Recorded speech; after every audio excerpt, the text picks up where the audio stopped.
Good afternoon, good morning. This is Dr. Heather Stanley-Christian.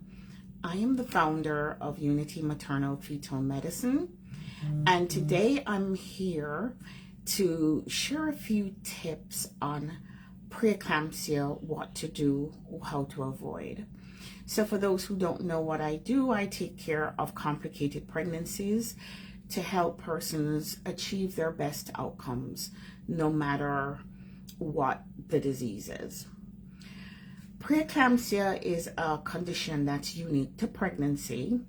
I do believe that we have underestimated it because it's such a difficult thing to diagnose.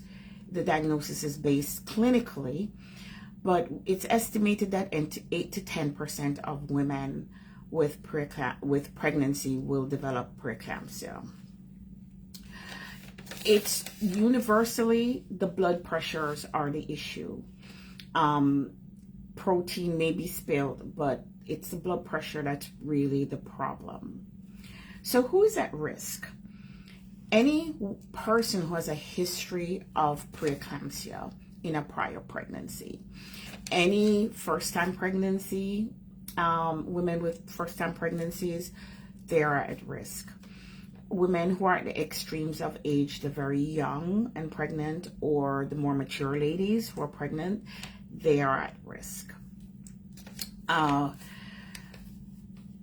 Those are conditions that really should be identified at the first prenatal visit so that we can do a proper risk assessment. If you are overweight, where your BMI is more than 40, if you have diabetes coming into the pregnancy, or if you had pre-existing hypertension coming into the pregnancy, those are also risk factors. So what are the signs and symptoms? It varies, but by and large, if you're feeling unwell, these are, and I'm talking about, say, after 22 to 24 weeks.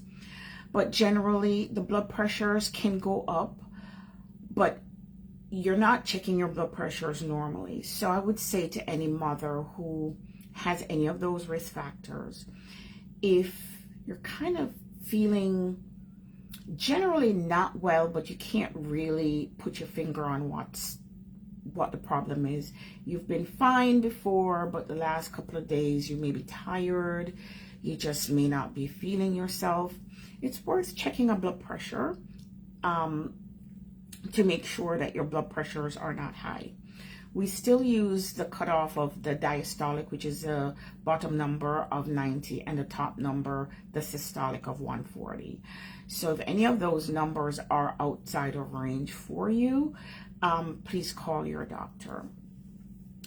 The other thing is headaches with blurred vision. Now, not every headache is preeclampsia, so we need to kind of really take pause on that. If you have a headache, there are some things you need to do before, and then if you're not sure, reach out to your provider.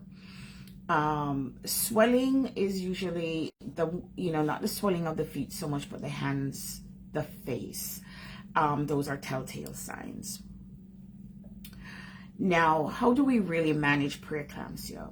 The true treatment is to deliver. However, if you are not really at term, then this is where a specialist such as myself would come in. So I'm not going to speak too much on that, but if preeclampsia is diagnosed, then you really should be seen alongside. So you have two doctors managing your care. You have your OB doctor, your OB midwife, or your OB nurse practitioner and then you're managed or supervised by a maternal fetal medicine specialist. Preeclampsia is a little hard to prevent, but the latest data is to take a low dose aspirin once daily, so that's 81 milligrams, to start at 16 weeks and to finish at 36 weeks. I would encourage you to have a discussion with your doctors regarding whether this regimen is safe for you, that you don't have any allergies or any weird stuff going on. So low dose aspirin is a recommendation for those, at least for those women who are at risk for preeclampsia. Lastly, please do make your appointments. Preeclampsia is a reason why we collect your urine and we dip it, and we check your blood pressure, and we measure the fundal height and all of that good stuff. It's because we're trying to just ascertain that at least after 24 weeks, you're not developing that bad preeclampsia. So I think that's really all I have for that.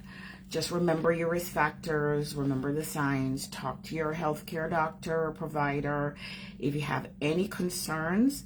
And I want you to thank you for tuning in. If you have any questions, concerns, don't hesitate to reach out to me or any of your doctors. I can be reached at Unity MFM on Insta. We have Linktree there, so all my information is there. I want you guys to have a great day, and I would like for you to walk good, and don't forget to breathe. See you next Wednesday. Bye.